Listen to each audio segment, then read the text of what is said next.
বিশ্বাস করুন, গরুর মাংসের এই আচারটা খাওয়ার পর আপনারা দুনিয়ার সমস্ত আচারের স্বাদ বলতে বাধ্য হবেন। কারণ এটা কোনো আচার না, এটা একটা অমৃত। আসসালামু আলাইকুম everyone, welcome to Afsara's mini kitchen. আপনারা যারা ভাবছেন কিভাবে গরুর মাংসটাকে আপনাদের আপনজনের জন্য দেশের বাইরে পাঠাবেন, আজকের রেসিপি তাদের জন্য। কারণ এইভাবে গরুর মাংস দিয়ে আচারটা তৈরি করলে প্রায় 6 মাসের মতো ভালো থাকবে। আর এই আচারটা তৈরি করা একদমই সহজ, নামি দামি কোনো মশলার প্রয়োজন হয় না, বাড়তি কোনো ঝামেলাও নেই। সম্পূর্ণ ভিডিওটা দেখলেই আপনারা বুঝতে পারবেন। আজকের এই আচারটা তৈরি করার জন্য আমি এখানে নিয়েছি 1 কেজি পরিমাণ হাড় ছাড়া গরুর মাংস। সবচেয়ে ভালো হয় যদি এই মাংসের সঙ্গে আপনারা একটু চর্বিও রাখতে পারেন, তবে এই মাংসের মধ্যে হাড় না নেওয়াই ভালো। আর এই মাংসগুলোকে আমি একদম ছোট আর কিউব করে কেটে নিয়েছি।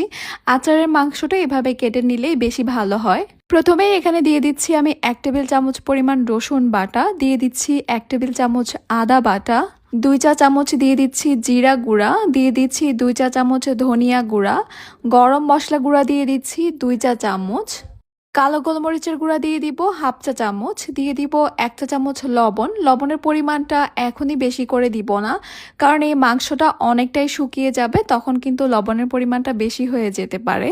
লাল মরিচের গুঁড়া দিয়ে দিব 2 চা চামচ, 1 চা চামচ দিয়ে দিব হলুদ গুঁড়া। যেহেতু আচার একটু ঝাল ঝাল খেতে বেশি ভালো লাগবে, তাই মরিচের পরিমাণটা বাড়িয়ে দিয়েছি, আপনারা আপনাদের প্রয়োজন অনুযায়ী দিবেন। এরপর এখানে দিয়ে দিয়েছি আমি 1/2 কাপ সরিষার তেল। এবারে সব কিছুকে একসঙ্গে খুব ভালো করে মাখিয়ে নিতে হবে। চাইলে এখানে সয়াবিন তেলও দিতে পারেন, তবে আমরা সবাই জানি আচারের টেস্ট সবচেয়ে বেশি ভালো হয় সরিষার তেলে। মাংসের সঙ্গে মশলাগুলোকে খুব ভালোভাবে মাখিয়ে নেওয়ার পর আপনাদের হাতে যদি সময় থাকে, আপনারা 30 মিনিট বা 1 ঘন্টার জন্য একটা ঢাকনা দিয়ে ঢেকে এগুলোকে রেস্টে রেখে দিতে পারেন। আমি আর রেস্টে রাখবো না, আমি সরাসরি এই প্যানটাকে চুলায় বসিয়ে দিব।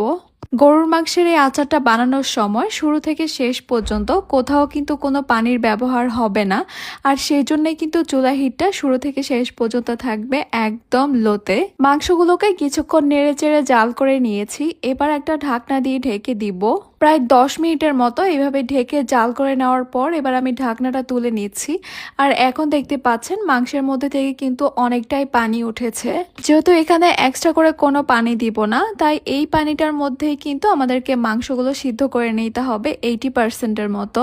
গরুর মাংসের এই পানিটা শুকিয়ে যাওয়া পর্যন্ত আমি ঢেকেই রান্না করব, তবে একটু পর পর ঢাকনাটা তুলে আমি নেড়ে চেড়ে দিব।